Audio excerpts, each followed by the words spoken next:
Hello.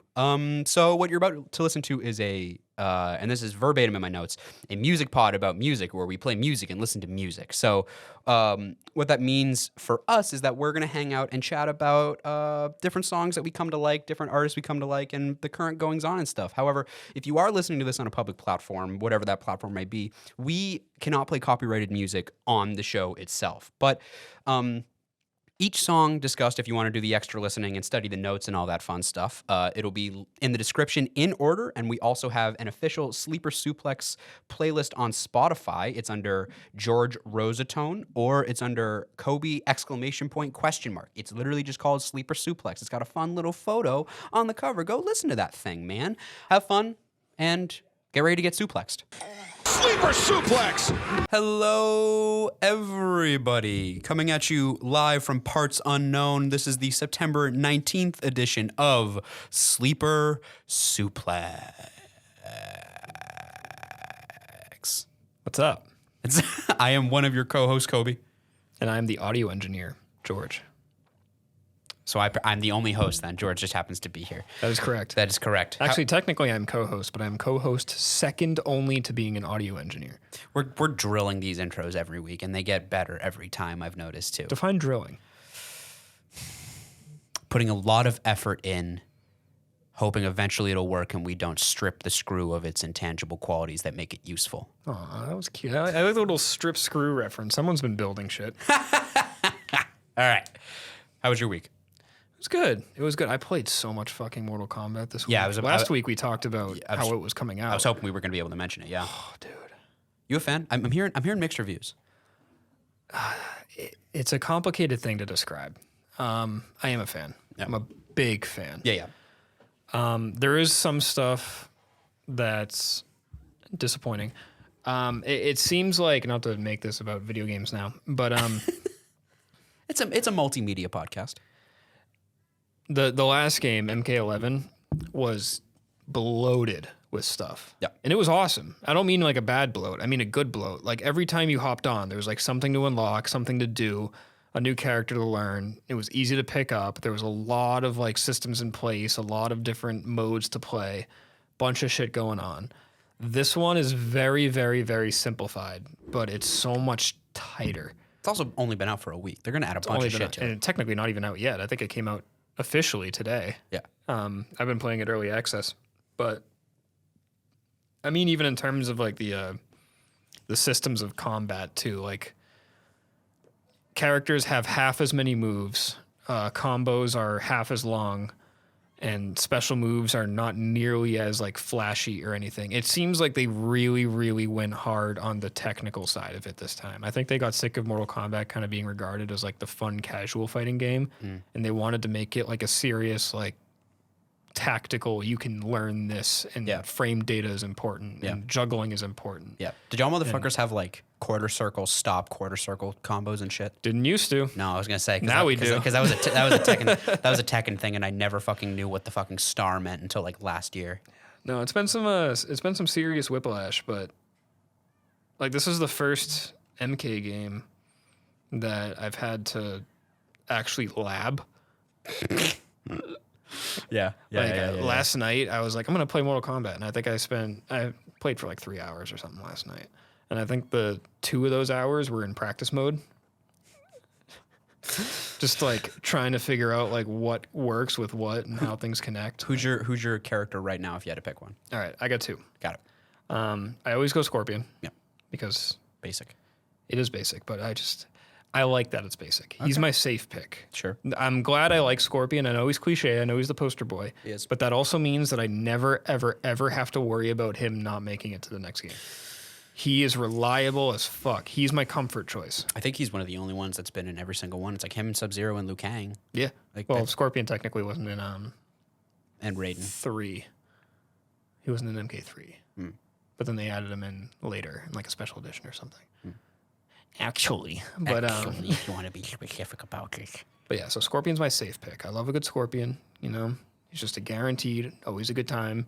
He's usually like the beginner's pick too. Yeah. Like he not just because he's cool and palatable, but also because like they specifically design him, it feels like, to be like the easiest in terms of landing combos, the easiest startup moves. It kind of makes sense. It makes him predictable. Yeah. And it makes him super easy to counter if you're a high-ranking player. But it's like the best way to learn a new Mortal Kombat systems is to play around a Scorpion because he's got the simplest things in that sense. It makes sense because I don't know for sure, but I mean, like, if I had to guess, when you have a poster child for something, you want them to be the face of it, which means logically, how can you make him the face of it? Everyone should know one thing about Mortal Kombat, and that is how to play Scorpion. Right? Yeah. And I'm assuming it's kind of similar for SF and Ryu. Yeah. I guess in Tekken it would probably be Jin that's like that. Though none of the Tekken characters are. I really like fighting games. I've never claimed to be a master at one, but I guess the easiest analogy for main character in Tekken is Jin or Heihachi if you want to be an ass. But yeah, so it kind of makes sense. But like, we were texting about combos and how difficult they are, and I was telling you how fucking stoked I am that King is in every Tekken game because the chain grapples that they come up with, and I want to see what the chain grapples are this time because you could do some fucking. I'm a big wrestling fan, huge wrestling head. Not in the way that my friend in the other room is because I like WWE the way he does. And one day I will get him to be an AEW, ROH, and JPW type of guy too. But for now, we're starting with WWE, which is fair. But yeah, so like when they put in when they put in all the shit that you can do with King and shit, and you can do like Shining Wizards, and you can do like Manhattan drops, and you get a figure 4 leg lock, and there's like fucking power bombs, and I fucking love it. I love it. Yeah. That video I sent you that triggered that whole King conversation. Yeah. That's the other guy I've been using. Well, because His name's Raiko. I thought it was Reiko. It doesn't matter. It doesn't. I think it is technically Raiko, but I think Raiko sounds better. It does, but no, because the thing you sent me is a Manhattan drop where. So for those people that don't know, this is the first segment where I get to talk about wrestling of the show, and I promise I won't take long. The suplex side of The suplex side of or for some people the sleeper side, depending on how interested they are. I like that. It's cool. So what it is it's a Manhattan drop is when you basically take your opponent, you preferably a man. Or not a man, preferably someone with balls. Let's just put it right into the numbers. Preferably someone with balls and penis.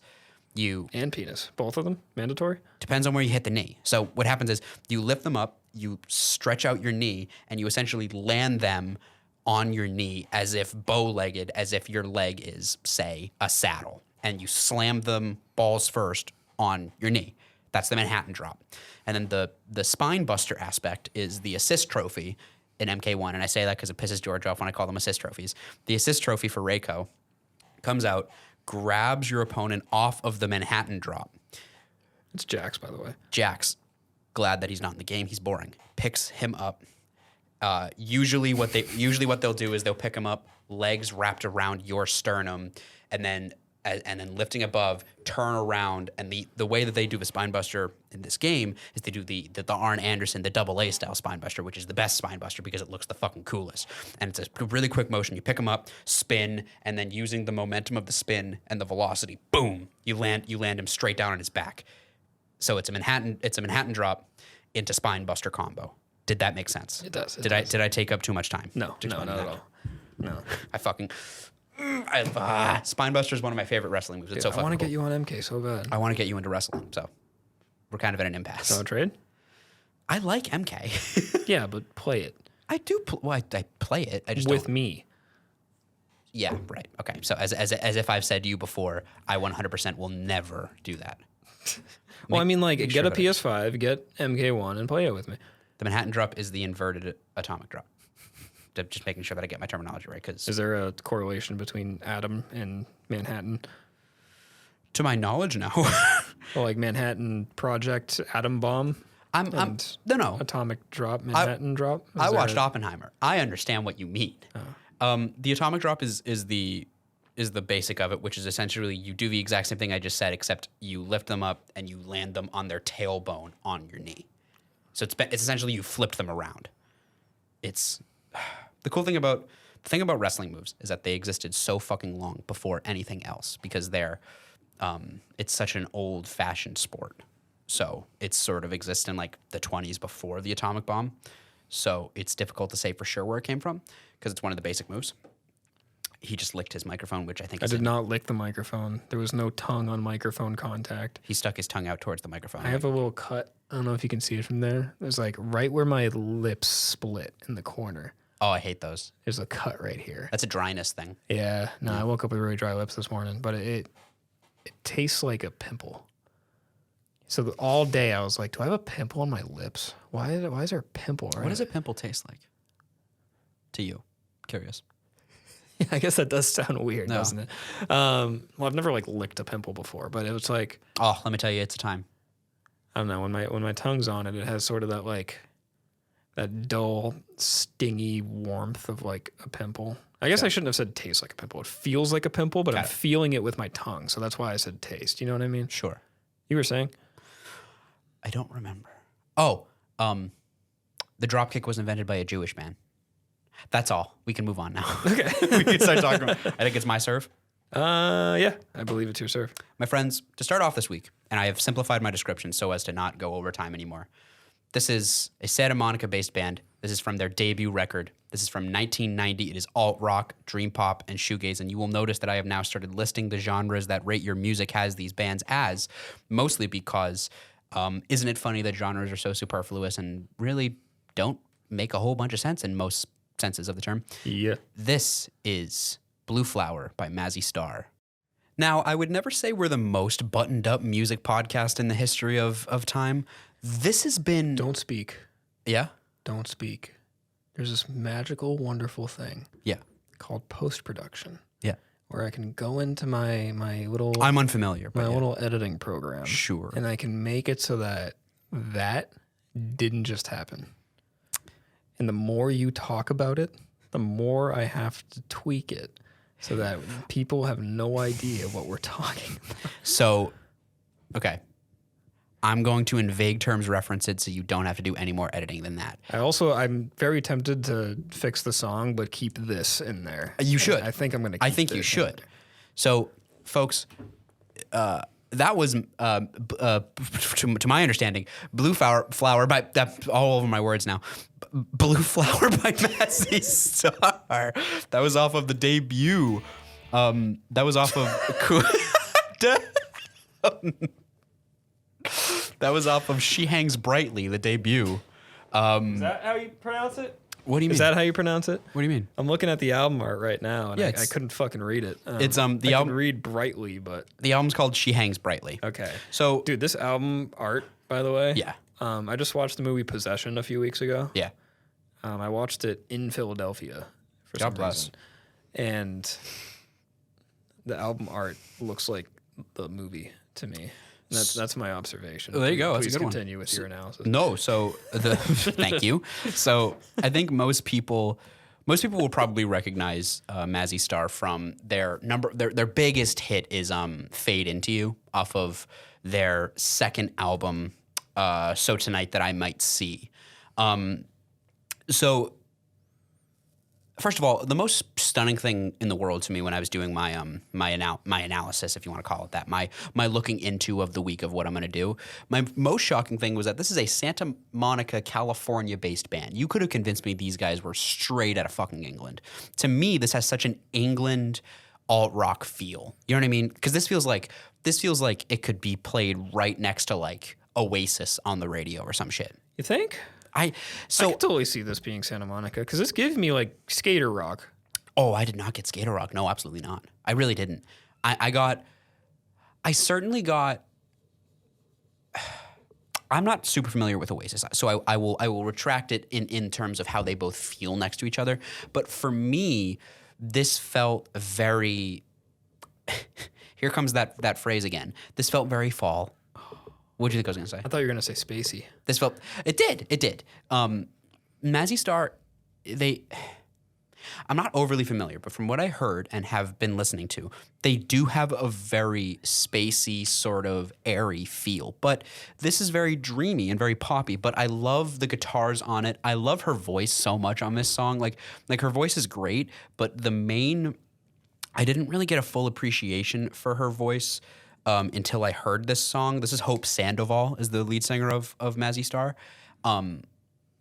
I think it all works really well. I think it's much simpler than the compositions they come forward with on So Tonight That I Might See, which makes sense because, again, this is the debut. I think this is one of the singles they played on the BBC before.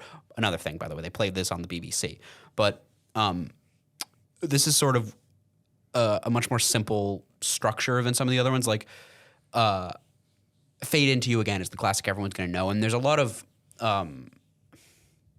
it's a much more specific listen. It doesn't feel the same alt rock sort of edge that this song does feel. But yeah, no, I don't know. I didn't write a lot of notes about how these songs this week made me feel. I just sort of was going to listen to it and vibe out. And to be honest with you, this one is a really fun song. Feels like you're driving around on some hills in Western Massachusetts. Don't ask me why I know. It's a vibe what it feels out. like. It is a vibe out. A lot of my songs this week are pretty much all going to be vibey. You said it was shoegaze, right? For the, This one is that what this Rate one's Your a little Music bit. This one's a little bit shoegaze. Yeah. To be honest with you, the albums they move on to after this are way more shoegaze than this. I was gonna say, like, I got the, This is a the dream pop sort of shoegaze sound, but I really appreciated that I could like understand it. understand it. Yeah, I mean, yeah. I do like shoegaze a lot, Sure. and I like the muddiness of it. But I think this singer, Hope, you said, Hope Sandoval. great name. I think that she really stole it for me here. That and the guitarist, whoever the guitarist is, like the two of them, it just felt like it had the shoegazy element of both of them going at each other at the same time, but there was enough clarity for each of them. Like her voice was prevalent enough, and the guitar riff was like gritty and grating enough. Yeah. In a good way. David Roback, I believe, was his name. God rest his soul. He died 3 years ago. Sad. Anyways, we're back to hers all over again. But the two. I didn't know that fact either. To be fair, Um, didn't. the two of them complement each other really well. I do. appreciate that. You know, this is a good moody. This is a good dream. This is a dream pop sort of thing, and I like that. I don't think I've ever been able to fully define dream pop, to be honest with you. It's, I guess, pop music that sounds like you're listening to it from across a room, and it's a bit slower. I mean, it's everything you said. I think it all works together very, very well. You can see where they're going. That's why I like listening to debuts after hearing like probably a classic, because you can feel where they're going. I have another debut on here where you hear it and then you're like, okay, I get it. This is good. And then you kind of listen to the classic that they release later on and you're like, yeah, I can totally see the through lines. It makes perfect sense. But it's a bare bones sort of, not bare bones. That makes it sound like it didn't take effort. It's a very, straight to the numbers. We're not going to pull any punches. It's going to be 3.5 minutes, and we're going to be in, out. You're going to vibe with us for 3.5 minutes, and you're going to play it again, and we're going to move on. So, yeah, listen to She Hangs Brightly. Listen to Mazzy Star. I want to get into Mazzy Star more this fall because they have a very fall-time feel to me. Yeah, and that was a really fall-time feel. I appreciate that. I think it's great. Considering it is almost fall. I appreciate that fall-time feel. Is it fall yet? 4 days. 4 days. Wow. Almost there. Look at that. Yeah. Shivering in my Uggs. Next time the Starbucks at the mall next to my house has closed, which to me is it's a bit like a relative dying, not in terms of a sentimentality thing, just in terms of like they can do that. You can lose a Starbucks. Mm-hmm. They can close. It closed. Yeah. Yeah. That's my big story. Next time we speak to you, it'll be fall time, by the way. What is your Starbucks fall drink of choice? Water, usually. Okay. No, I do. A lot of the times I'll do an Irish cream cold brew, but I like doing the pumpkin spice cold brew to feel very, good about myself. I do the double smoked bacon, egg, and cheese, though. I do that sandwich every fucking time. Put that shit in my asshole. I love that fucking sandwich so much. I adore that. You're looking at he winced at me when I said that. I adore that sandwich. I adore it. Why would you put it in your asshole? What benefit does that bring you? I mean, I get that you like it, but is it gonna pleasure you? The fact that you're putting it in your asshole? So hold on. I'm talking now. So the point. That was a cunty way to say that. I'm sorry. So it was meant to be a joke, and then he didn't laugh, which made it sound mean. No, please talk. I'm just excited to hear this explanation. So it was more so meant to be a bit of a yoke, a bit of a jest, a bit of a a laugh, because the point of the joke, and don't laugh right away because it's going to be very funny when I explain it, and I can see you starting to laugh. My knee is itching to be slapped. The point of the joke was I like it so much that I will enjoy it in every orifice. That was the point. You can put it anywhere inside of me and I'll enjoy it because I like it so much. And that's the joke. Yeah, like when I hear asshole, especially when it comes to food, my immediate thought is to digestion. It's fair. And I thought you were saying that you like it so much that you could digest it the opposite way. But then I thought about it and I'm like, how could that even... Because the qualities that you enjoy it for are because of the specific orifice that it enters. So putting it in a separate orifice, you would still enjoy it to the same extent. I mean, is it beyond a flavor thing? Is it extend to the texture of the double smoked bacon, egg, and cheese? Or is it the grease of it, the smell of it? Like, I assumed it would be taste, considering it's food. But if you like it because of its shape and because of its qualities and its robustness and its squishiness and its smoky nature, and that will please you in any orifice, then I'm glad that you clarified that for me.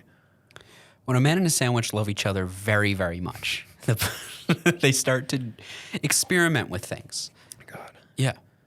And I hope one day you find that love for a sandwich. Starbucks, run me a fucking check, boy. Run me a check. How many times did we just say Starbucks in the last 5 minutes? It's growing by the second. Yeah. All right. Fuck that. No more free. No ads. No more No ads. product placement. No more ads unless it's a podcast that I really want to talk about or cite in my research, which this week I will not. My next song is not my next song. My first song of the week. Yeah. This episode's a shit show. Welcome to the fourth episode of Sleeper Suplex.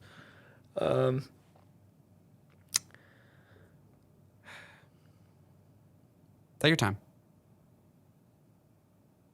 All right.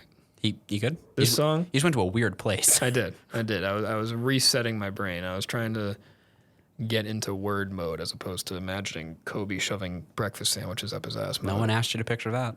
Nah, it's just my brain defaults to it every now and then. No one's perfect. This one is a song that I found yesterday at the gym.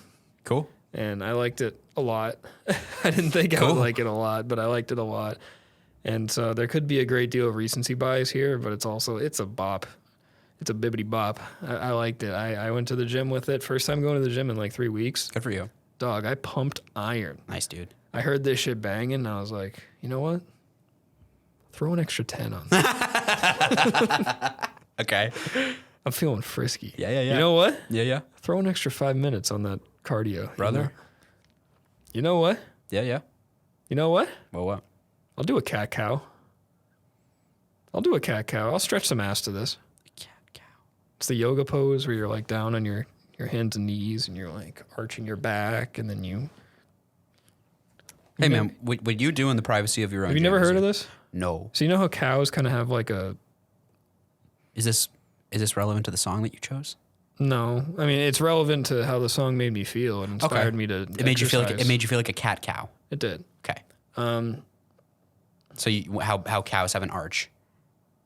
Yeah. So it's a yoga pose where you're on your hands and knees and you start with the way I like to explain it to people, imagine that there's a string in your belly button, right?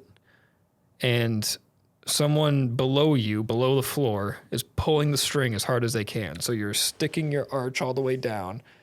I'm saying, and then someone above you pulls the same string up. So then you arch your back all the way. And it gives like your back that whole like range of arch. Oh, okay. I'm looking at the photos now and they're making much more sense to me than they did when I first Googled this. But it takes a lot of confidence for me to do that in the gym because when you're doing the cow portion of the cat cow, you're just straight up poking out your ass in the middle of LA Fitness where it's like this wide open room and everyone can see you looking, dummy thick. Okay. And so sometimes you have to sit there and you'd be like, is it worth it? Is it worth doing this stretch? Is it worth objectifying myself and giving everybody in here a free little treat? Right. Just for a slightly stronger back muscle, you know? Yeah. And yesterday it was. And Because of the groove that this song hit me with, the energy that I was gifted by listening to Hot Razor by Suicide Boys. so the first thing that I pulled up the lyrics to this, and the first thing that I noticed, and it made me laugh. I'm not gonna lie, not in a bad way, which made me laugh.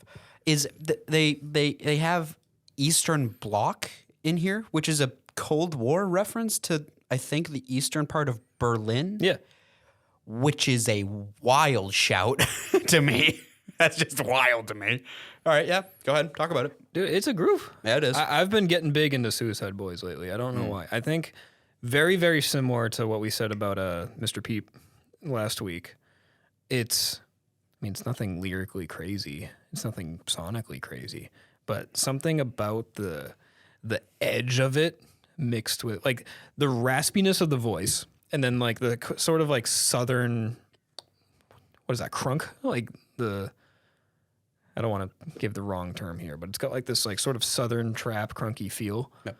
And to have the edge and the raspiness of that mixed with this sort of, like,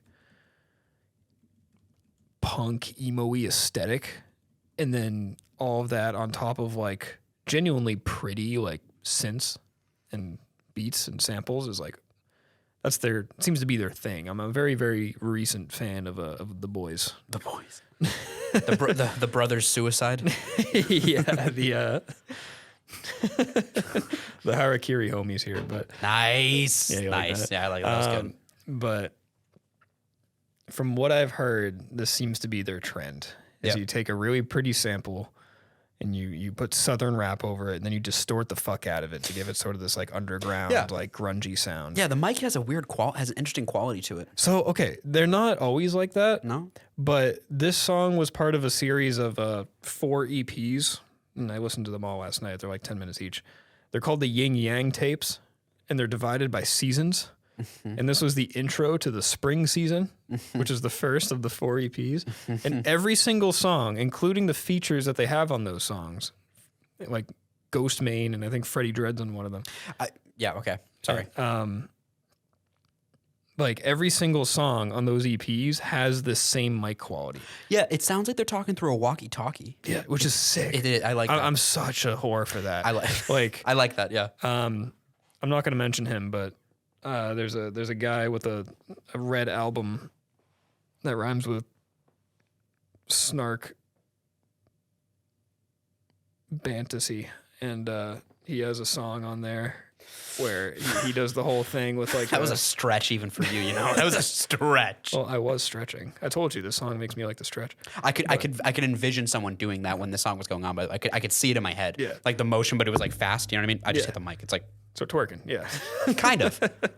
But I don't know, like, especially rap songs when they have sort of like a walkie-talkie or like even a megaphone or like a radio sound to the voice. I love the static. I love the static feel on music. I think it's so cool. So good. There's some rock songs that have that too. Like, I think there's a Rolling Stones one. I want to say it's Sweet Virginia or something. But You're more of a Stones head than I am. Yeah, but yeah, it's just a bop. It is a bop. It's interesting. I sort of perked up when you mentioned him only because, like, the first thing I thought of when the song ended, I was like, this sounds like a Freddie Dread song. Like, Freddie Dread had that series of songs that really did get big on TikTok, including that one song, Evil Fantasy. And it's like the quality of it, the beat structure and the quality of the microphone and the way he delivers the line, it sounds very much like this. And I didn't want to mention that because I didn't know if you liked Freddie Dread or if that was like a statement you agreed with, but it really does sound like that to me. I like it. This is the first I am hearing, my computer's being funny. This is the first song I'm hearing by Les Brothers Suicide. So the boys Suicide. So I'm not really familiar with their sort of whole idea, but I think everything you're saying is true. It's a fun, snappy beat. They have a sort of southern drawl to them. I believe they're Louisiana boys based on the description I'm reading on Genius. I like it. I fuck with a rap song that has rhyming fucking flockin' with give me noggin in reference to getting head. I think that's a funny ass line. I believe this is part of their sober era, if I'm not mistaken. Yeah. A lot of their older stuff is like a lot more drug talk. But yeah. So what's interesting is this cites the names of these two gentlemen as verse 1 by Wetto, as in like Watto, but wet. Yes. And the second gentleman's verse is Blanco Leopardo. Yeah. And then the outro is the two of them together, I can only imagine. But it's interesting because the Suicide Boys have listed on their, if you were to Google them, it's listed as cousins Ruby DeCherry and Scrim. So I'm not sure who's who or if these are characters these gentlemen are playing. It doesn't matter. It doesn't. think. It doesn't. I'm just being an asshole. No, I know. But in my limited experience with the Suicide Boys, I think I appreciate them more as like a single entity. Yeah. Like if they were, if this is a fighting game character, this is like The Ice Climbers. Yeah. Yeah. This is Ice Climbers. This is Ferritor. This is Noob Smoke. This is like, Noob Smoke. Yeah, I got some songs to show you by them. Yeah. This was like more of a simple boppy one because I figured it'd be a safer choice, but I got one for you that is hot. It's a fun beat. That's what it is. I think the word of the day so far, if we had to give a word of the day for this episode, is vibe. Yeah. I think it's vibey. It's immaculate. Not that I condone, but it's immaculate drug music. If you are under the influence of something, which I may or may not have been last night, it is. It's like one of those things, kind of like Lil Wayne, where it's like when you listen to it normally and you're like, yeah, this is pretty good. Like, it's good bop, good shit. But then you listen to it the way it's, I'm assuming, made. Yeah. And you're like, okay. I think that there should be an episode. We were sort of chatting. We were chatting earlier in the day about this. We were talking about different, specialized episodes to do. George's idea was pick an artist. We delve into their discography. We come up with 4 songs each, and we just talk about the artist and what it means and how it shapes our understanding of them. All that sort of fun stuff. And I think a fun idea would be the episode where we go through and find our favorite music to be under the influence to, because that is, I can't speak for George, but for me, a large place from where I sort of truly begin to understand and appreciate music on a different level, not a better one, but a different level, is when I am under the influence, specifically of a very certain type of, let's call it a left-handed cigarette, So how can I sound 55 and like a dare agent Morvan saying a left-handed cigarette, by the way? Like, for instance, one of my favorite albums of all time is Wish You Were Here by Pink Floyd. Yes. One of my favorite albums of all time. I didn't fully understand and appreciate it until I was high listening to it, and it legitimately made me cry. So I think it really, it's sort of something that you said here, and I feel that it might get taken in sort of a non-serious way, but it is a serious way to enjoy music, is to enjoy it the way, to get as close to the artist as you can. Like when is sad music made by sad people the best? When you're sad. Do you know what I mean? When's the best time to listen to Elliott Smith? When you're fucking depressed. When's the best time to listen to Mitski? When you just broke up with someone. Do you know what I mean? So when's the best time to listen to the Suicide Boys? Not what you think I'm about to say. It's probably when you're under the influence, at least in terms of this song. Does that make sense? Yeah. Yeah. It's good shit, man. Yeah. It's good shit. So moving on. Do you have anything else to say? Sorry. I think so. Man, like after playing this, there's another song by them that I want to show you so bad, but we'll do it off camera. We'll do it off camera. Oh, it's so good, dude. Something about these boys. It's just like an untapped side of me that I don't think I've appreciated enough, Just like that. There's a part of me that has always wanted to just get like a bunch of face tattoos. It's a natural want. Lose a fuck ton of weight, start smoking cigarettes, and exclusively wear like parachute pants, really tight tank tops, and a beanie. Like I think my spirit animal is a Skinny Pete from Breaking Bad, if you're familiar. Let me Google him. Skinny Pete. Oh, really? I would also say This man has Beavis. some pronounced. No, not shit, though. Beavis. Butthead. I can't believe I fucked that up. Dude, unbelievable. It's not like they're intentionally the exact same fucking character. They are not the exact same fucking character. One of them is vastly more intelligent than the other. Okay, I'll have to take your word for it, I guess. How are they the exact same character? That is such bullshit. I've never been able to tell them apart. Butthead is the logical. Listen to yourself when you say this, by the way. Listen to yourself, because what you just said is the cutoff there was Butthead is the logical. Like, listen to yourself. What's your song? So song number 2. This is a band that I thought about putting in last week, but I didn't know what song to pick. I'm going to put them in this week, and I don't really personally know how to define them, and I can't really explain why I like them, but I listened to a bunch of their albums, which means that I must at least kind of like or respect them. This, from their most recent EP that came out this very year, I'm So Lucky. This is a Philadelphia-based band Grimace for everyone in the crew that does not like Philadelphia, Pennsylvania. Fuck the Eagles. This is a 2023 neo-psych, indie, and noise pop outfit. This, my friends, is Natural Devotion 2 by Spirit of the BEEHIVE. Yes. Yes, Spirit of the BEEHIVE. Spirit of the BEEHIVE, who, interestingly, I found out while watching a movie of the same name, which is what they're named after, and I found them How does that work? accidentally. So they're named after this 1973, I think it's Brazilian movie. I don't remember. Wait, so are they in the movie? No. Is there music in the movie? No. Oh, I think that's how you made it sound when you said, or how I interpreted it. I was like, so they're in a movie, and then they named themselves after the movie that their music is in. No. They named themselves after the movie. Their formation did not come until 40 years after the movie was made. It's named after a 1973 Spanish film of the same name. Yeah, I mean, this is a bit of a weird sort of mysterious band to me because they're not super. Not to sound like the indie head in the room, they're not super well known. So their entry on Wikipedia is not very much. The band features Zach Schwartz, formerly of the band Glockamora, who I really love. Or at least I like one of the albums that I've heard. Much different feel to this. So this is a much more tame, indie, almost bedroom pop sort of cut from Spirit of the BEEHIVE. Some of their shit before, I mean, they have some noise pop even on this record, but it's way less noisy. It's much more into like the psych elements than a lot of their previous entries. They have a lot of harsher, not even harsher, I'd say just harder tones to get into. But this is a great EP to start off with because it's only 4 songs, and it has this beautiful little gemstone on it. And I love this so much. I love the vibe that it gives you. Again, there's that word again. When it gets to verse 2 and you start hearing the plunky guitars and it sounds like you're underwater and there's just this delicious, delicious thing where it sounds like a string hitting just a brick. Like it sounds like a guitar string if the guitar was made of like gravel, and it's like a plunk, plunk, plunk.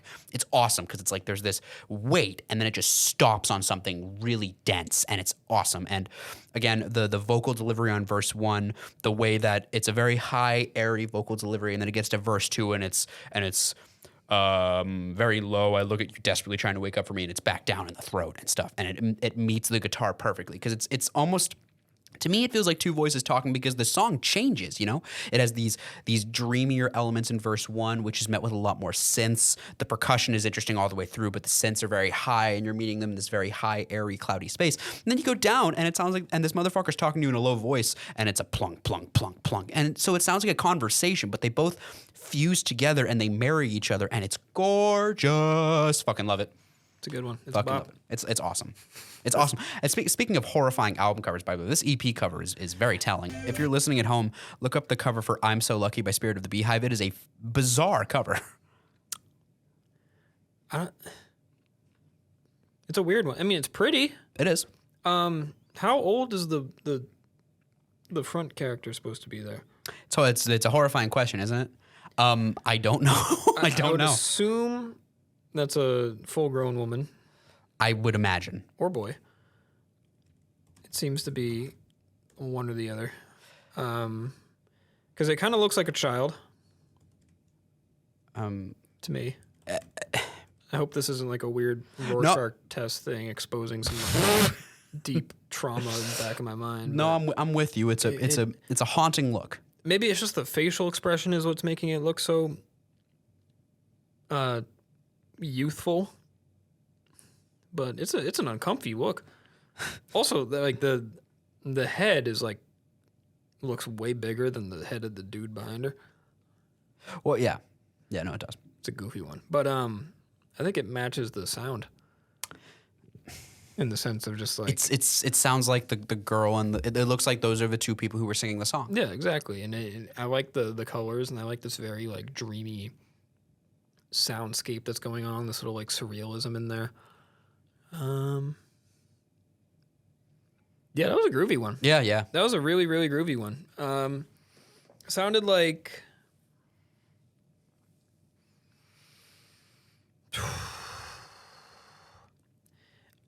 it sounds like that really long drive on a highway after like a beach day. You know what I mean? Like you spent the whole day at a beach and the sun's setting behind you and you're driving away from it ready to go home. And it's like you're still kind of riding the high of the memories, but you're ready to be in bed, preferably with someone that you were just at the beach with. But that's what it sounds like. It sounds like this sort of forward-looking nostalgia. Yeah. Yes, that's a good way to put it. Like at this moment that this song is being expressed and the moment that the song is trying to relay is a moment of satisfaction while also longing for something in the past and being ready for something to come. Yeah. It's something about those like very sort of like, I don't even know what you call the motion of like the boom, boom, boom, like strums, you know, beats, whatever, like the dreamy pops that they had going on there. It's like, I like a loud, poignant groove with no edges. It makes me feel very present. And this song did a good job of making me feel naturally devoted to. All right. Cool. Yeah, no, I really like Spirit of the Beehive. They're one of those bands that, again, I struggle to suggest to people only because it feels like they cover so much ground on some of their shit. Because, like, to be honest with you, how do you for me, this is a much more accessible song. So I guess this is where people should start if they're going to try and get into Spirit of the Beehive. And you should try and get into Spirit of the Beehive. They're great. The struggle is, how do you suggest a group to someone when one of the things that they are defined as is noise pop? Do you know what I mean? And, like, there's nothing wrong with noise pop. Clearly, I like it. But the issue with it is that when you're not expecting, because noise pop covers kind of a wide array, when you're not expecting to be hit with bizarre ass noises and loud ass noises and like weird Hate loud ass noises. Yeah, and weird, right. Yeah, like before we started, the volume was mixed really up, and I made like a gross noise in my mouth, and I legitimately almost deafened myself, like it was a flashbang. Yeah, like that. No one's fault but mine, to be fair. But I mean, it's difficult to define to people. But honestly, if you want to get into Spirit of the Beehive, now's the time. This EP can only mean that more shit's on the way, and it can only mean that really fun, dreamy, poppy, neo-psych shit is on the way. Neo-psychedelia, another genre that fucking clicks really well when you are, get this, under the influence. Say it with me, class. Under the influence. He looked at me. Am I your class? I guess, technically. I don't like that. Well, if you're listening at home, you can say it with me. I'm going to say it again. Under the influence. So the point of this is, I think you should listen to Spirit of the Beehive. Yeah, it's great. It's got some post-punk elements in there, too, apparently, according to Rate Your Music. I don't hear it, but cool. It's a good one. It's a good one. I can't stop looking at this album cover. It looks like the Mad Magazine kid. He's having a field day there. Yeah, she does, yeah. Can I go to the bathroom, Mr. George? I don't know. We can edit this out. Can you? We can edit this out if we need to. I just got to go to the bathroom before we hit the next song. BRB. Stacy's mom. Oh. Wish that I had Stacy's mom. Banger. Slapper. Is that Fountains of Wayne? That is Fountains of Wayne. Great name for a band, too. They did what? Stacy's mom? Did they do one more? I don't know. I know Stacy's mom. Maybe they also did Stacy. Who knows? Ah, that's when you play the laugh track. Fountains of. If only I could figure out how to put sound effects back on this music board. Stacy's mom? Oh, you don't know their... What the fuck? They did some of the Scary Movie soundtrack, too. They did Stacy's mom, of course. They did Hackensack, which is a place in New Jersey. Wow. They did Hey Julie. Wow. And, of course, who could forget Mexican Wine? That's not a lead-in. We're not going to play Mexican Wine, but that is something they did. Yeah. These guys look like fucking delinquents. What the fuck? This is not a sane group of individuals. Good Christmas. You mean Fountains of Wayne doesn't look presentable to you, Kobe? It's the fact that old boy is... I'm going to turn this to you.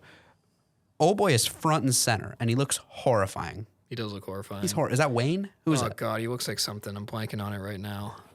Shit. Jesus. A gecko? All right. Let's talk about a better band than Fountains of Wayne. A better boy band. A better group of boys. Good old boys. Are they good old boys? God, I actually don't know. Oh, God. I'm thinking they're good old boys. From what I know, they're good old boys. They could be something that's about them that's not. How are you defining good old boys? Because Kobe, you're much more tabloid literate than I am. I don't know what happened, if something happened with these boys. So please correct me if there was a cancellation. No, it's the phrase. It's the phrase "good old boy" that I'm concerned with. Oh, I just mean that these are boys that I I'm going to say these boys, and you're going to be like, I know those boys.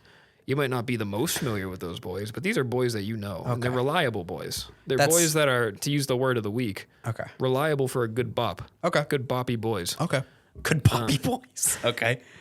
This is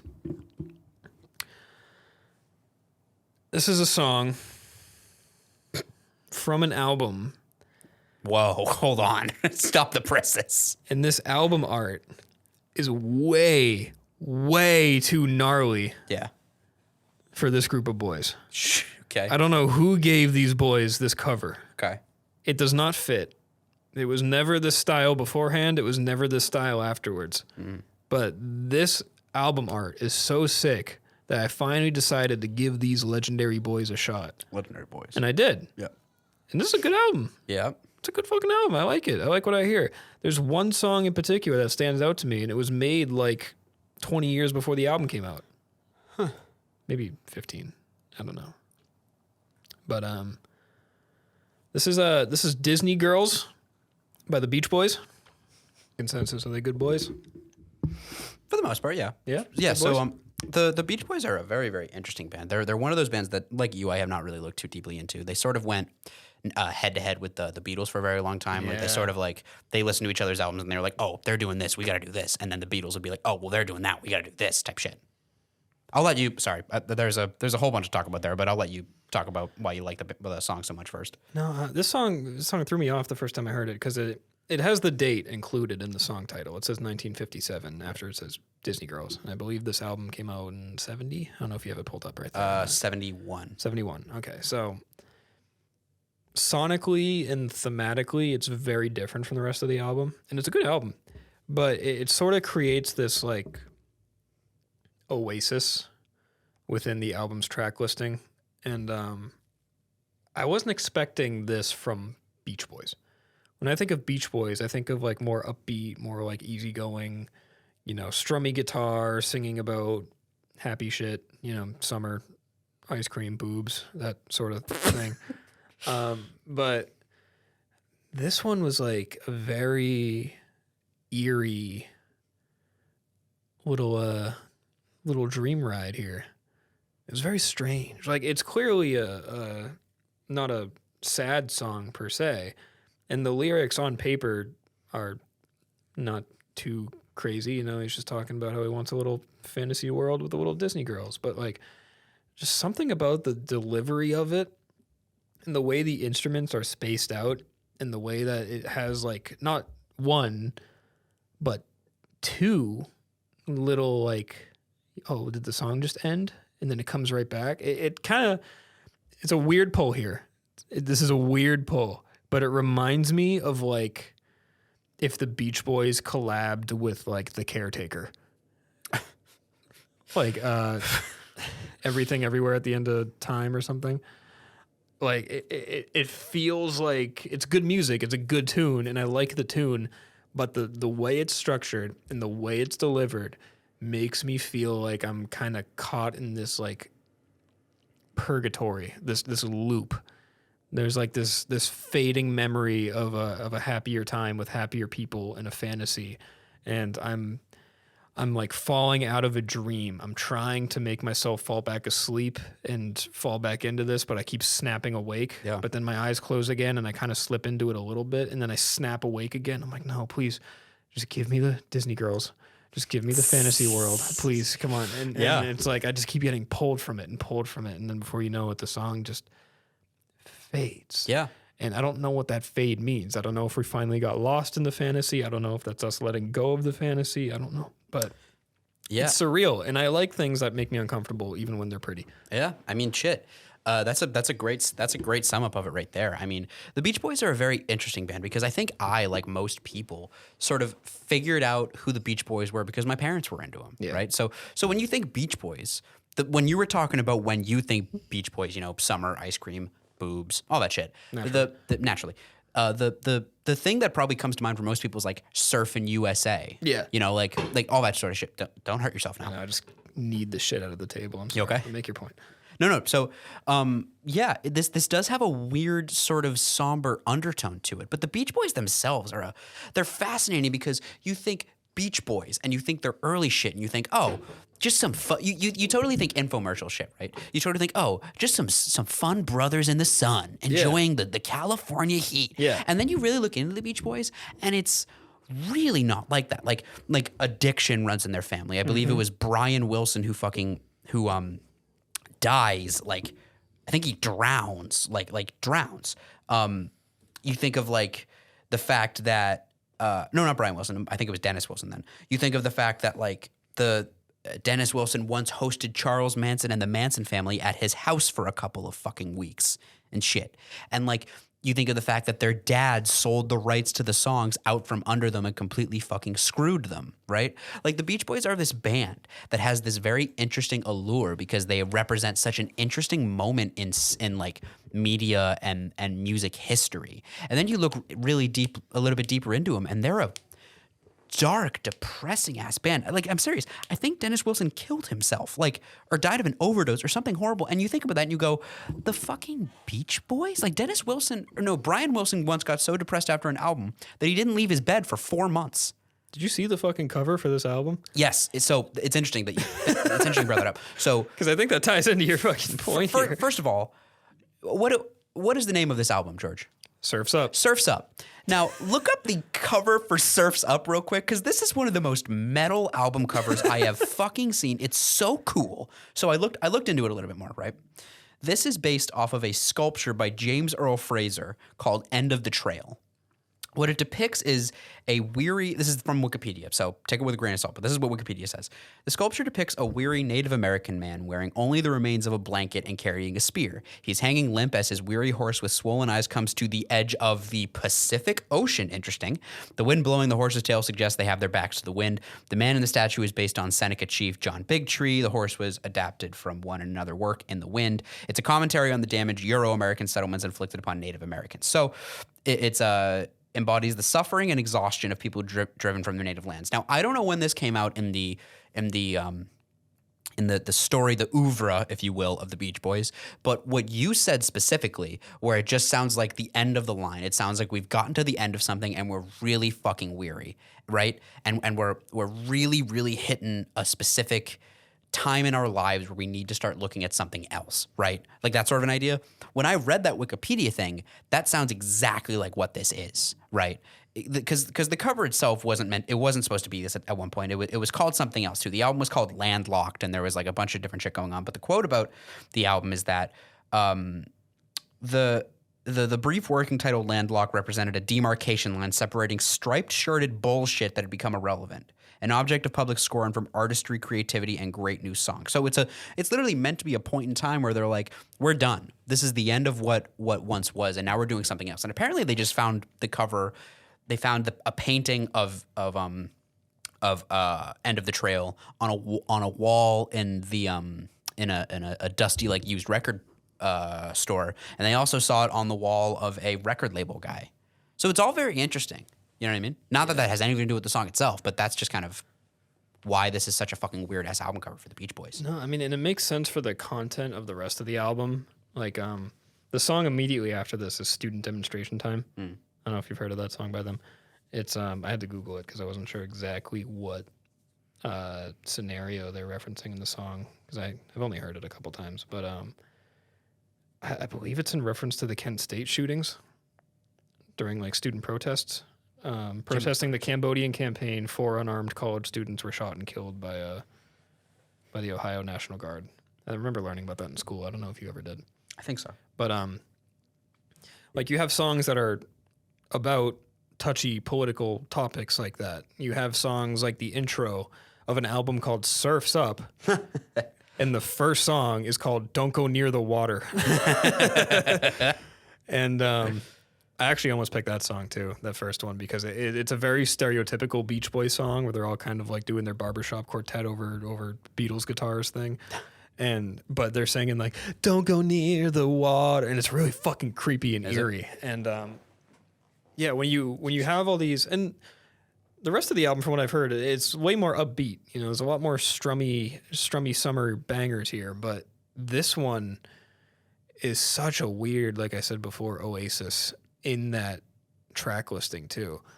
And like in the context of them trying something new, you look horrified. What'd you find?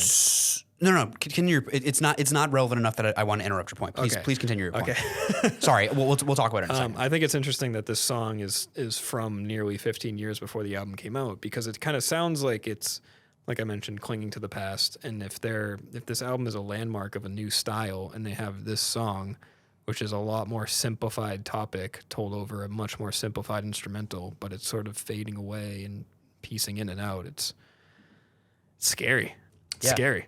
So, okay. So what I just looked at was, so while you were talking, I was sort of like looking more into the album, and I was kind of giving it a bit of a look-see. I do want to look more into the Beach Boys' history because it's a very interesting one, and I've only been sort of kind of aware of it and stuff. So this is from the album Surf's Up. Without looking into it, do you know what number album in their discography this is? Do you know? I want to say like 6 or 7. So you're off by a little. Okay. This is, and I didn't believe this, which is why I was looking into it more.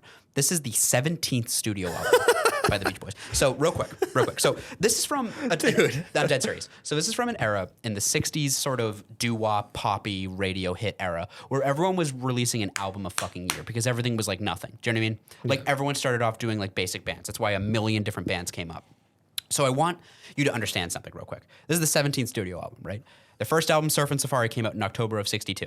Surfin' USA comes out March 63. Surfer Girl comes out September 63. Little Deuce Coupe, funny name, October 63. Shut Down Volume 2, March 64. All Summer Long, July 64. Beach Boys Christmas Album, November 64. Beach Boys Today, March 65. Summer Days, parentheses, and Summer Nights, 2 exclamation points, close parentheses, July 65. Beach Boys Party, November 65. Pet Sounds, big one, May 66. Smiley Smile, also a big one, September 67. You're starting to see the classics come out with some time in between.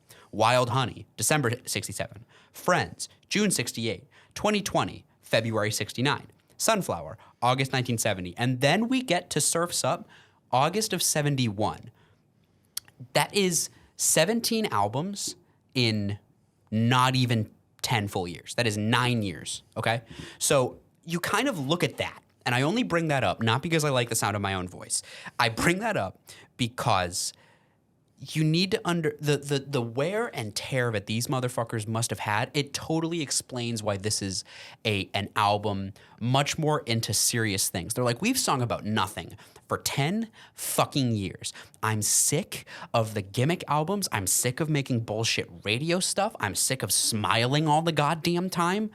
I'm ready to just make some sicko shit, which is why the Beach Boys start to fucking go insane, because they were worked like animals for years, and then eventually they got to the point that they were like, why the fuck are we doing this swinging shit? What do we do? Legitimately, George, we could have an entire fucking podcast episode, which this one has kind of turned into, just talking about the Beach Boys, because they're a fascinating idea, but I just thought that was so interesting. Like, I knew they released a lot of music. This is the 17th studio album. That's crazy. Unreal. And it's like perfectly in the middle of their discography too. It is. They have 29 studio albums, 11 live albums, 56 compilation albums. Holy fuck, that's a lot of music. How do you have more compilation albums than you do albums? So how does that work? So they have a lot of shit that hit the cutting room floor. That's why this was something that they made in 57 that didn't come out until 14 years later. Do you know what I mean? Yeah. Like they're one of the most famous compilation records of all time is their compilation record called The Smile Sessions, where it's everything they recorded for a Smiley Smile that did not end up on the record and stuff. It has a sort of notorious vibe to it. I once fell asleep listening to it because it's a 2.5 hour album. I'm gonna say that again. The cutting room floor for Smiley Smile is over 2 hours long. It's on Spotify. It's kind of an interesting idea because it's a lot of it is just like snippets and ideas, right. But it's a very interesting thing. Over 2 hours long. That's the cutting room floor. Sorry, we'll talk about the content of the song now. I just think the Beach Boys are very interesting. It's a good song. I am listening to you too. I'm looking at their discography on my phone as you said that, 'cause I'm trying to like picture in my head how much music these boys create. They cranked out a lot of fucking music, and it's interesting because there's such an interesting case study because when you look into it, I think the biggest reason that their sound stays the same but the lyrical content gets weirder is legitimately just because they're so tired. Yeah. They're so tired. It's like you have the same shell put over rotten candy. It's like a wrapper for a candy that you've left sitting in the sun forever. And then you open it and you're like, this candy tastes really bitter, but it looks like it would be delicious. It's wrapped up beautifully. The chocolate on the outside is still there somehow. In this world, chocolate also doesn't melt. But like the candy itself is rotting. Yeah. They're very interesting to me. But the song itself is really good. It has all the fun at the fair. It has a great voice. It has we've talked about the Beach Boys so long that I've literally forgotten specific moments that I wanted to point out. Dead serious. It's cool. I mean, it's cool. I think the story of the Beach Boys is very interesting, and it really informs this track. It's what you said. There's a sort of like a sweetness to it, but it's also got this weird darkness to it. And you and I are the same. We love weirdos doing weirdo shit, and this is a weirdo fucking song. Yeah.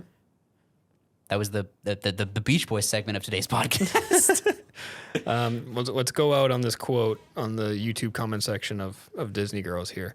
This is at Big Polly 806. Shout out He has him. a profile picture of Al Pacino in The Godfather. Oh, fucking course he does. And he said, "This song turned me on in the 8th grade. I'm glad I discovered it again as an adult. Great song from a great group. I love you, Beach Boys." I love that. Okay. I love that. It's like, shout out Pauly, man. Big Shout out- Pauly. Shout out to Big Pauly, bro. I don't think I'm ready for a little Polly. Shout out to Big Pauly. I'm still digesting Big Polly here. He's a lot to take in. Yeah, he is. All right. So from one group of weirdos to another, are we ready? Yeah. So this is my third song of the week. This is one of my personal favorite bands, mostly because of how fucking bizarre they are, again, because of how interesting their story is, because of how very lo-fi, do-it-yourself all of it feels. This is a Ruston, Louisiana-based band. This is from their debut album. This is what I was talking about with Song 1, a debut album that you can listen to and you can hear the through lines that will lead them to their second album, which is the classic that everyone knows, and we will get into that.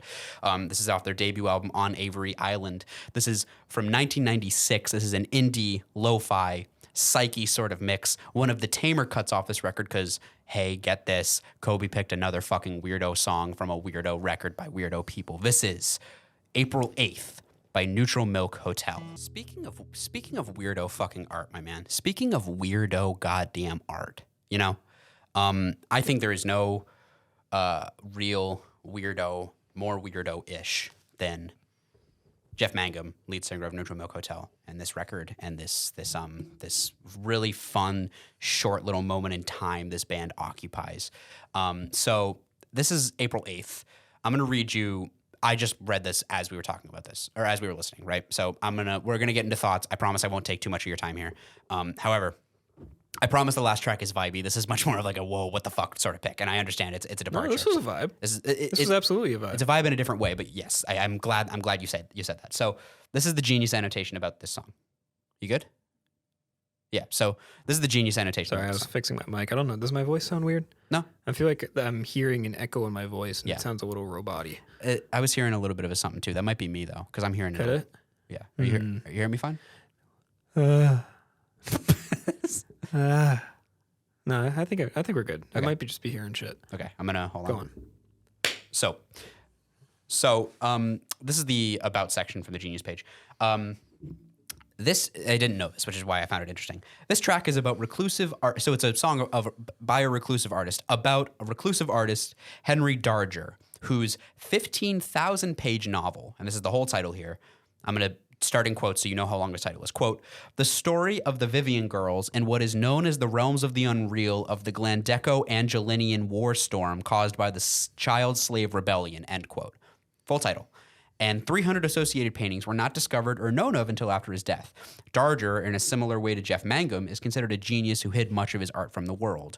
Much of Darger's work was inspired by the story of Elsie Parabeck, a girl who was kidnapped and murdered on April 8, 1911, which was likely the inspiration for the title of this song.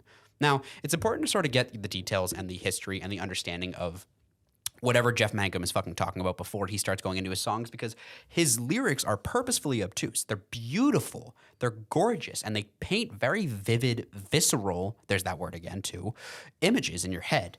However, it's very difficult to know what the fuck he's talking about unless you know what the fuck he's talking about. Feel me? So this is what you see is what you get with the song. It's a very simple track. It's Jeff Mangum's voice, the most underrated voice in music history, in my opinion. A beautiful voice and a unique one. And it goes with this very simple chord progression. And it's one guitar until it's one guitar playing like a string at a time until the very end when it picks up a little bit and his voice meets it in the same way. It's a very simple chord progression. It doesn't have a lot of the tenements that created one of my favorite albums of all time, rather, In the Aeroplane Over the Sea. Go listen to that if you haven't. Obviously, it's a fucking indie rate your music head suggestion, but you should go listen to it if you haven't. This sort of lays the groundwork for that. It's a beautiful voice singing very weird shit. It sort of hits you in a very specific way. When he goes off on his moments where he starts running up the scale and his voice starts to sort of crescendo and you can feel him making this very intense point and plateauing at a very specific level, it grabs you. I don't know if you felt that, but for me, it wraps its hands around you and you're like, you want to lean in, but you're like, what the fuck are you doing? Like, it feels like you're walking down a street. You know, you get your hand in your pockets. You're sort of doing your own little thing, you know, and then suddenly, without knowing it, this guy rolls up on you and you don't feel threatened by him, but he grabs you and he's looking at you and you're like, you're sort of unable to understand what he fully wants, but you're at sudden attention and it pricks the hairs up on you. And I love music like that. And I love Jeff Mangum and I love weirdo fucking art.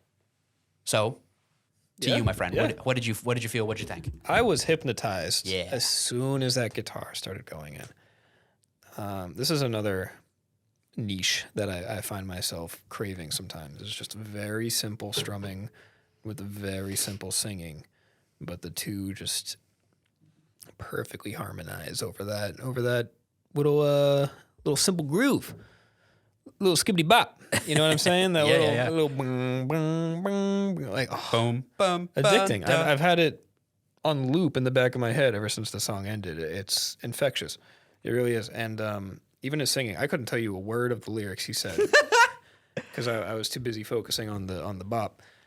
There's that word again. Word of the day. I'm going to say it for every song. Take a shot, bro. Take a shot every time I bop. But I keep kicking that fucking table. I'm so sorry, you guys. You know what? Fuck you. It's my show. Now it's his show. Yeah, now I'm a co-host as well. But yeah, it was so simple that it just sucked me in immediately. There was nothing... I mean, like, in terms of what I expect out of a song, especially from a band that I've heard of like this, it challenged me in the sense of how simple it was, but I didn't feel challenged at all. It was just it felt like someone at a college party strumming a guitar next to a fire, and you're like, oh, there's this dude. This fucking guy. I almost a douchebag, but I didn't want to offend it, because I think people with guitars at parties are cool. That's always been my thing. Like, people always make fun of it. Like, why would you bring a guitar to a college party? Why would you bring a guitar to a campfire? But I'm like, if I'm drunk around a bunch of fellow students and someone whips out a guitar and someone starts trying, that's the sickest shit, man. They're the belle of the every fucking party ball. I've been to where someone whips out a guitar, that's the coolest shit in the world. And that's what this felt like to me. This felt like I was chilling and what's his name? Jeff Mangum. Mangum. Felt like he just whipped out a guitar and started plucking and started singing. And everyone else is talking about shit. And I'm, kind of fucked up, but I'm looking at him and I'm like, I like your funny words. You singing that? So Is that you? a couple notes to sort of leave on, and we will move on to the next song because I do not want to take up much more of your time with another one of my favorite artists. I understand this is 2 weeks in a row, 2 shows in a row. It's not important when these take place. We're in the infinity space, so The multiverse. The sleeper suplex of multiverse. the cinematic universe. So this is if you're gonna listen to Neutral Milk Hotel, first of all, I recommend looking up the lyrics, if only because they are, like I said, they are purposefully obtuse. They are bizarre as hell. I think if you're going to get into them, listen to In the Aeroplane Over the Sea first. It is one of the most essential pieces of indie folk probably ever produced. It is fuzzy. It is weird. It is much tighter and less experimental than On Avery Island. Hey, I like fuzzy, weird, tight things. It's much more. It's great. You should listen to it. And then if you get a listen in of that and you like it and you think it's cool, but you're like, I want to see what this weirdo. I want to see this weirdo really let it all hang. I want to see him really drop trow and let that thang wiggle. So if you really want something Just more completely invalidated the thing I said by overwriting it with something twice as weird. I hope you know that.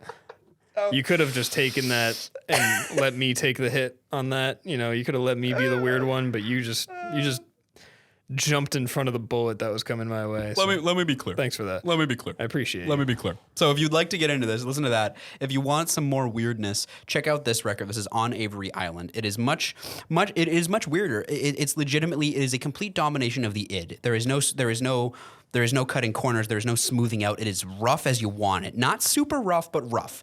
And I recommend going there because that's where a lot of the magic of Neutral Milk Hotel comes at from me. And then if you want to go even a step further, as I have, listen to Live at Jittery Joe's from Jeff Mangum himself on Jeff Mangum's Spotify page. It is the only album attributed to Jeff Mangum alone. It is going to be probably my top listened to record this year because Jeff Mangum is currently sitting at my 6th or 7th highest played Spotify artist, and he only has the one album, and it is 12 songs long, and I have well over 250 listens to it. That's how many times I've listened to this record. That's not flexing. That is just an acknowledgement of how much I love it. The reason I love it so much is because it is so rough around the edges. It is literally a recording of him at what sounds like a bar with people who know about him and know about the music he's released, which makes me think this comes after In the Airplane Over the Sea, but before he has a bit of a, I think a psychotic breakdown is the best way to put it, and he just sort of shies away from music for a decade or so. So listen to those three. That live album is great. It's got weird audio quality to it. You can hear babies crying through almost every one of his songs. You can hear PAs and not PAs, but you can hear assistants, and you can hear people at the shop, and you can hear crowd noise, and you can hear people screaming suggestions at him. You can hear him himself sitting there playing a song or being requested a song, and them being like, "Can you play a what do they say? They go, "Can you play a Phil Spector song?" And he goes, "Yeah, I can play a Phil Spector song in a few minutes." And then you can hear him away from mic go, "I'll probably fuck it up." So it's a character study within this album where he's second guessing himself, and then he plays the songs and everyone fucking loves him. And you're wondering, you're like, how the fuck can you not hear that? And then he goes, "I'm going to get off stage. Junior Sampler is going to come up next," which is the band after him. I've never heard of them. And then you hear people audibly groan because they want to hear more of him, and yet he's still second guessing himself. And again, a few years before a psychotic break, it's this interesting moment in music history for me where it's this artist that you hear anxiety from, and you hear him really starting to spiral towards, I can't do this music shit anymore. I can't do it. It's too big for me. And then he sings and he has this booming fucking voice and no one sounds like him. Because let me tell you something. I've listened to not the most music of all time. I've listened to probably a little more than most music of all time. Never before. So I can't even say. In 23 years, Kobe has consumed more music than any other person on this earth. That's not the point. That's not the point. What I mean to say is I have not listened to as much music as I ever will. I probably haven't even listened to the most music of the two of us on this podcast right now. But I will tell you this. You can search far and wide. You can listen to as many vocalists as you want. You can stay up night and day listening to weirdo folk record after weirdo folk record. In my experience, limited as it may be in the grand scheme, no one, and I mean that, no one sounds like Jeff Mangum. No one's voice sounds like Jeff Mangum. No one's delivery sounds like Jeff Mangum. No one's breath control, longevity of notes, quality of notes, delivery, intricacy, none of it is Jeff Mangum. And that doesn't mean he's my favorite vocalist of all time. Frankly, I don't know if he is, but he is one of the most unique artists of all time. That, my friends, is the third song, which means we have at least three more. So please go on, George, with your third song. I love your passion. Yeah, man.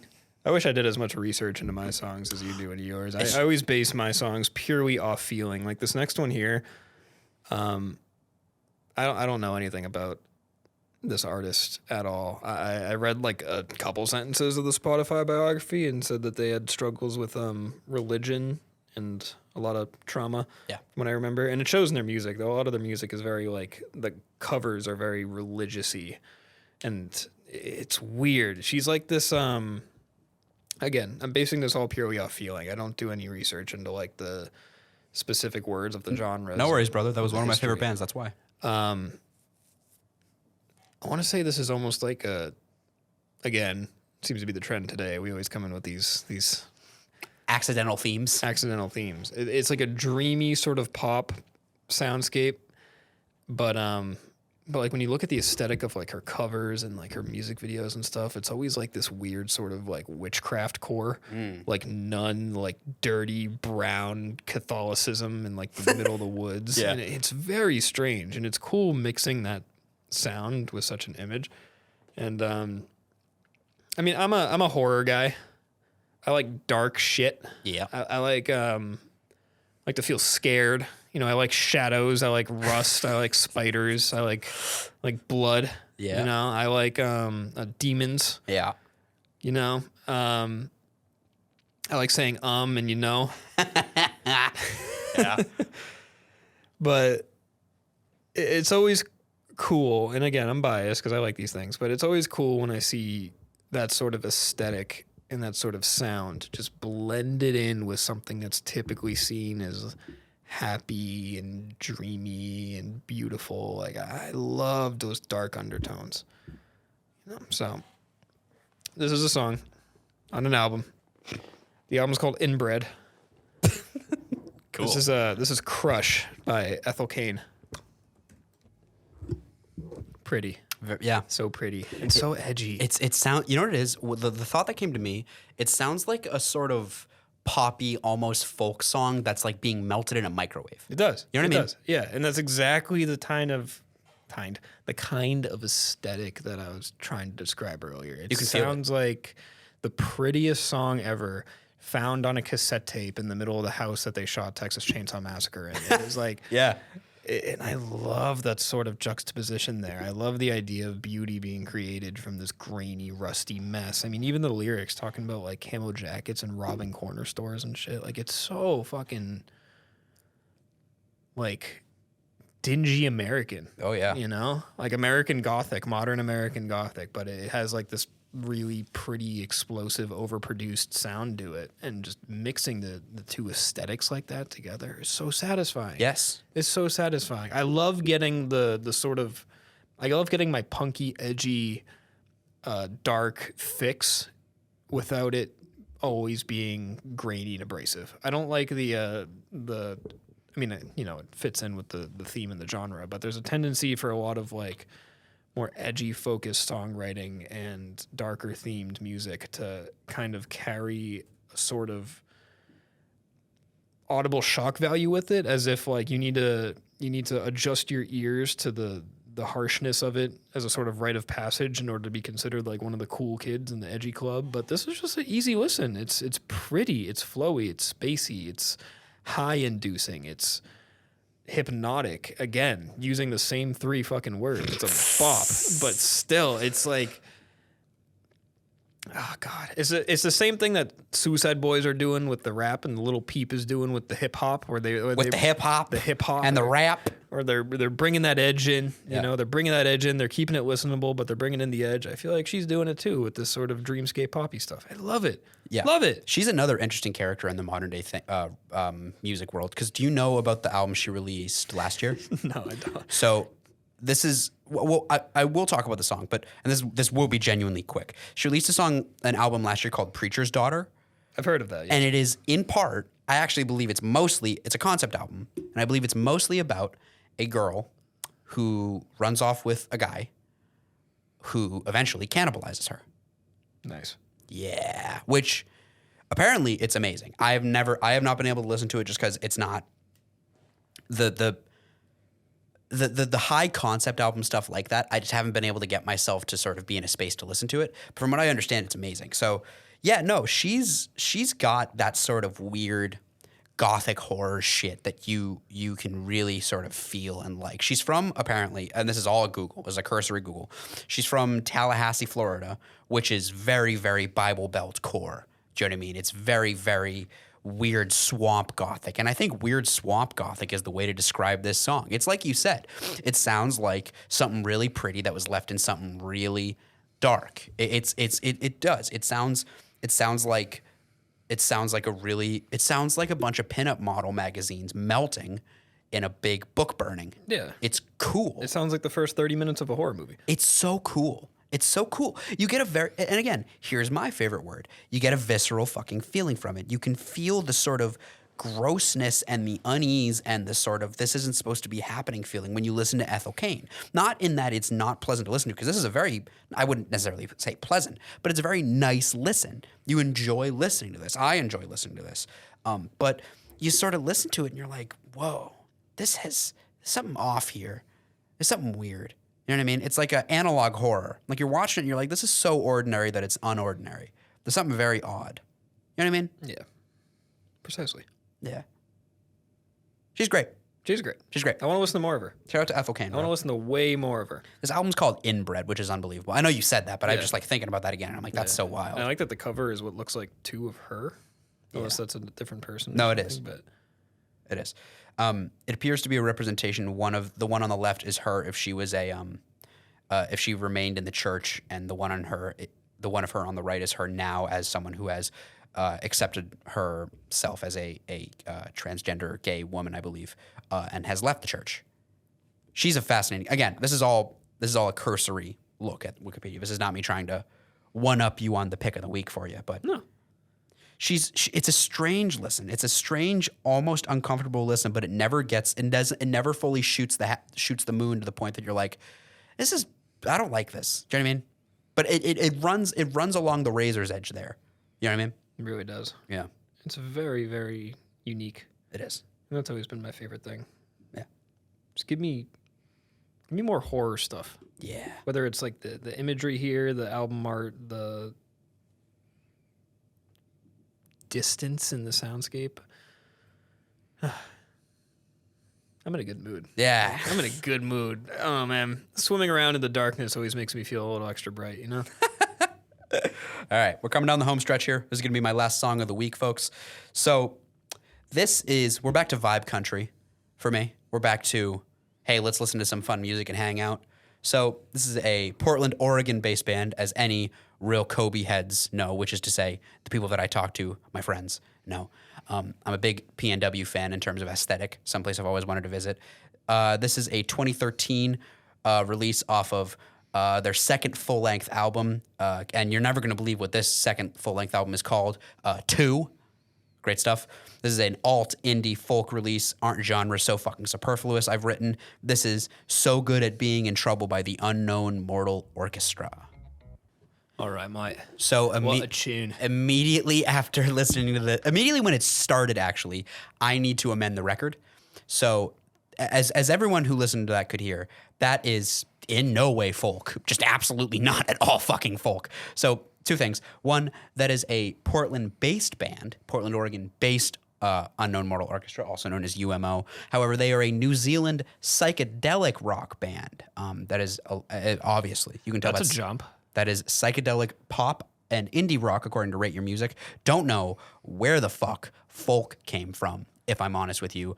Though that does tie into the note that I wrote, which is aren't genres so fucking superfluous. You can listen to that and go, it's vibey. It doesn't matter if it's psych or not. But yeah, so that was not at all. They are Portland-based, Auckland, New Zealand born, presumably, or at least spawned. Yeah, psych rock, psych pop. Some nice little vibey wave to close out my 4 of the week. He's doing an odd little ritual with the microphone. What did you think, my friend? It's good. Yeah. It was really good. I like this again. This is a trend for this week. I hate saying the same things over and over. No, but it is.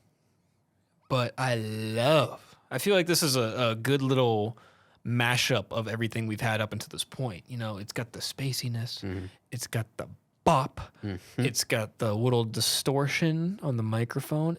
Good groove to it. Yes. Like really It's a sick groove. You know, this is UMO has a couple of really sick grooves. Yeah, no, this is a killer like ambient track. You know, if I heard this at a gathering or any sort of social event, I would be just brought to peace. Yeah. You know, this is such like it's okay, you know, recharge, refresh, take a break, breathe in, breathe out. groove song. It's a sick bass line in there too. It is a sick boom, bass boom, line. boom, boom, boom, boom, boom, boom. So sick. I'm also a sucker for songs that are about love interests who are not the best people, but it's like a really nice, happy tune, you know? A really upbeat, really lovely little ballad. Lovely. And, like Good at Being in Trouble. Ooh, I love a bad girl. Ooh, I love a little rebel. I love someone who's good at being in trouble. What is it? So good at being in trouble, so bad at being in love? Yes, sir. Ooh. That's the thing about it. It's a very simple verse, pre-chorus, chorus, verse, pre-chorus, chorus. Like it's very simple. It's in and out, and it's in and out before you know it. It's a very flirty song in that way. Yeah. Where like it's deceptive, and it's like it's got a sick bass line. It's got a really great chunky riff. There's a very delicate and sort of slightly altered delivery by the lead vocalist here. It's very, very, very, very fun. It's awesome. It's very hopeless romantic. It's Ruben Nielsen is the singer. Jacob Portrait, who I have to say because that bass line is sick, and he is the bassist. Fucking awesome stuff. Awesome stuff. Great. I mean, there's not much to say about it. It's a slick, nice little vibey tune. I think the word of the week is vibe this week, to be honest with you. No, that's you were right about flirting. Yeah. It does sound very flirty. It reads like, and this is my favorite archetype in sort of like love songs, even, you know, rom-coms or just love stories in general. I love the bad girl, obviously. But I love the big loud personality of someone who's a troublemaker. And I love the juxtaposition that has against someone who's looking at her or him and thinking, wow, you're in trouble. Why do I want that? Yeah. But like the calming nature of the song kind of creates that sort of like, well, this is a fucking bad idea, but we're going for it, huh? We're just diving right in. I want her. She's in trouble. I want her to be my trouble. Yep. Yeah. I mean, shit. It's a good way to sum it up. Yeah. So It's a good one. We are on to our final song of the week, my friend George. What are we closing out Our with today? final song. Now, Kobe, Yes, sir. I didn't do this on purpose, but Yeah. given that your trend as of late has been to be the more research side of the song,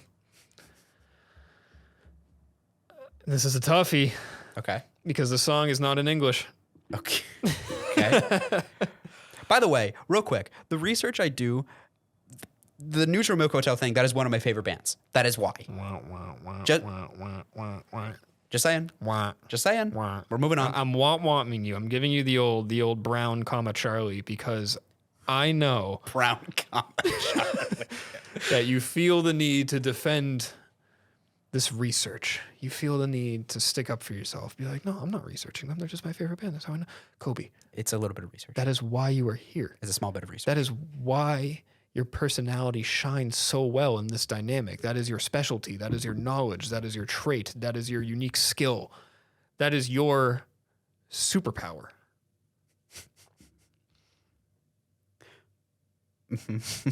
Okay.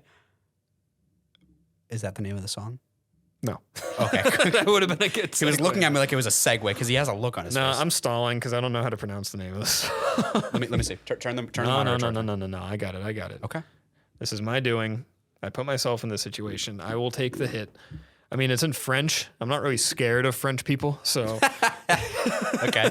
I can respect that. this is low stakes. But this is a song. I have no idea what it's about. I think it's the only French song on this album. The album is called Paranoia, Angels, and True Love. Sick. It's by Christine and the Queens. Sick. And this is Amour pour vivre. Amour pour vivre. Amour pour vivre. Amour. We'll have a pronunciation on the other side of the song. I promise. Amour pour vivre. We'll get there. We'll get there. Play the track. Yeah. I have no idea. Again. Aimer puis vivre. Aimer puis vivre. Aimer puis vivre. I did not take French. The enunciation on that is fucking awful, but that's what it is. It means love then live. Oh. Cool. Yeah, I have no fucking clue what that song's about. I don't know a single word that she said. I don't know. The Genius thing has the translation and the annotation. Oh, does it? For what it's worth. Cool. So I'm basing all opinions solely off Vibes. I was going to say, yeah. Vib. Yeah. Yeah. Yeah. Le Vive. Les Vibes. Le Vib. Les Vibes. Le Vibe. Les Vibes. There you go. We love the French. We love the French. This is... I love the shouting that she's doing. Just like the screaming into the void. Yeah. And the echo that comes with it. And the whole while, the main beat, the main synth is very simple. Just like going the whole way. That was terrible. That was fucking trash. I liked it. That didn't come out the way I meant. It was great. Just like these heavy hitting fucking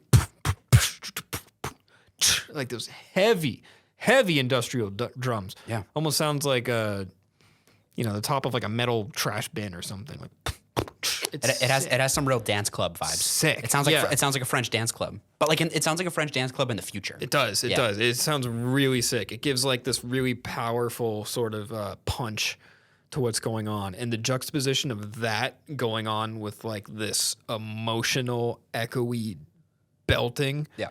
And to have under all that this sort of I don't even think it's listed in the credits that I was reading on the description of the lyric video here, but the whole like love with the love, like the I don't even know what she's saying, so I'm just doing fucking omniphones. What do you call it when you just make the noise of something? Help me out here. What's that word? They teach it to babies. It's like when you look at a door and you say or something, you know? You look desperate, and I wish I could help you. What's the word for that? I don't know. What's the word for when you say noises instead of words? Keep going. I'll think of it. Keep All going. right. Keep going. But yeah, just having like, it almost sounds like she's sampling herself. Yeah. You know? I just punched the mic. I'm sorry. It's this Onomatopoeia? onomatopoeia. What did I say? Omniphone? What the fuck's an omniphone? I don't know, but you said it confidently enough that I'm like, what is an omniphone? I was like, whoa. Onomatopoeia. Wow. An onomatopoetic song. Right. That was good. Yeah, it was good. It's exactly what I said. It sounds like French house music in the future. You know what I mean? You sound like you're at like a future bar in like a sci-fi. That's what you got? Future bar? I was thinking like Not bar. future church. Not bar. Like Church is future interesting. gospel, but like, oh, we got to get the kids in, so here's a trap drum. Why not? I like that more. Church is interesting. To me, no. It's exactly what it sounds like. It sounds like French house music in the future. Like it sounds like I just dropped E and I'm like on the dance floor in like Nice. You know what I mean? Yeah. In a good way. It's awesome. It's hypnotic. It's futuristic. It's got a great pop. She has an amazing voice. Yeah. Killer. Whole album's great. She's awesome there. I mean, it's one of those songs that I didn't fully know what she was saying, but I knew kind of what she was saying. Like you feel a sort of, I mean, the fucking intro is love, love with, love without love. You know generally that she's talking about love and probably a love lost and probably what happens after that. Do you know what I mean? Yeah. You summed it up pretty well. It's really good. It's a very tight thing. It's you sound like you're in the future. I can't really say it much more than that. You sound like you're listening to pop music in the future. This sounds like, in 25 years, this is what the world will be experiencing. Like it sounds like you're at a World's Fair and they're showing you like, hey, Christina and the Queens is going to show you what it's going to be like in 25 years when you want to listen to some music. It sounds like she is herself from the future coming back to yell at herself now. It's almost like that vocal sample of herself that she's using is her pleading in an otherwise very demanding argument from someone who's come back in time to be like, I don't know, insert yelling in French here at someone. Uicideboy. That's just borderline Hateful. Now we're getting offensive. That might have been hateful. What did the French ever do to you? We're not going to get into it right now. I don't want to start a geopolitical thing. We're not going to get into it. Oh, God, I love the French. I really do. I want to visit France. I've heard it's crazy. What's better, French cheese or Italian cheese? Who has the better cheese? You think? I think it depends on what you're using it for. But like in terms of cultural significance, is cheese more of a French staple or more of an Italian staple? I think of it as an Italian staple personally. Okay. Personally, but the cheese and crackers thing and the crackers and wine, that's a very French idea too. Is it? Cheese and crackers? Oh my god. Well, like with the wine part. Wine. I don't know. Is that how they say it? Well, they're big wine. Well, I don't know. They're big they're Wine. Win. They're big. That's good too, though. They're big vineyard people over there. Like the south of France is meant to be a bunch of like vineyards and shit. I mean, haven't you ever heard that thing? Like the best red wine comes from France. No, I haven't. That's a thing. Yeah, No. it's a belief. They're quite the people. I'm glad that we dedicated this section to talking about the French. Yeah. Yeah, it's great. It was overdue.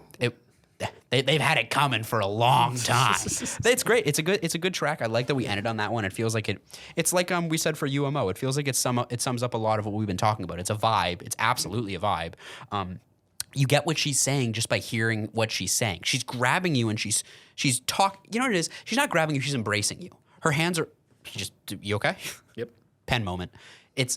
You startled me when you're lurching towards me. I'm leaning. Grabbing I'm me, leaning across. grabbing me. I'm talking into his mic right now. Kind of got me all hot and bothered. We're not going to get into this. It kind of sounds like she's like got you by the shoulders and she's very lightly telling you about a love that she once experienced. It's great. It's awesome. I like it. Yeah. Verbs, synonyms, adjectives. So, my friends, do Onomatopoeias. we have anything we want to end on here? Anything else you want to leave the people with? What? Veeb. So, my friends, Bop. you have just been experiencing the luscious and dulcet tones of Sleeper Suplex.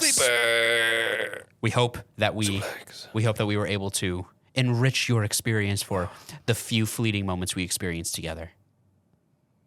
On to the next. Au revoir. Come back next week when we are naked, afraid, sticky. Yeah. Yeah. Young, I just gave you 3. Yeah, you gotta young, pull it away dumb, here. full of, you know, rum. love for music.